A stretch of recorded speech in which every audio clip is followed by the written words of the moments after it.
پیام داد به من. اینستاگرام من انتقال به تلگرام. اینا دنبال کسایی هن که لایکشون میکنن، این همون طریق پیداتون میکنن. خودش رو آلمانم. خب ما یه سازمانی تو آلمانی کمکتون میکنیم. هر کاری بخوای بکنی مثلا انقدر بهت پول میدیم، حواسو داریم. من هم گفتم باش، گفت فلان چیزی بخر، فرض سوال اینا رو درست کن، مثلا اونو بخر، انقدر بهت میدیم. نگهشون گفتم بخر. یه چند وقت دیگه مثلا میریزن تو خونه، مردم گوشتگی میریزن تو خونه. ولی روزش سریع هم گفت برو بازار، اونجا شعار بده، فیلم بگی واسه من بفرست. روزایی بعد گفت دیگه نمیخواد بریم.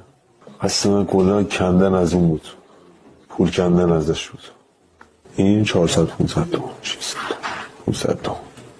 چون اونو الان با گوشی منو چک میکنن، خود موساد با گوشی همه چون میبینن. الان این گوشی 0 تا 100 آموزش رو به من داده بودن که چیکار کنم چیکار نکنم. اونم که من گیر کردم شانسی گیر کردم.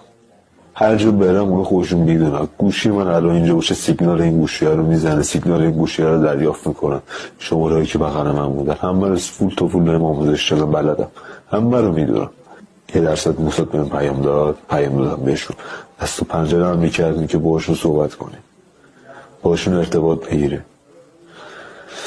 اونو دنبال من بودم، دنبال کسی بودم مثل خودم.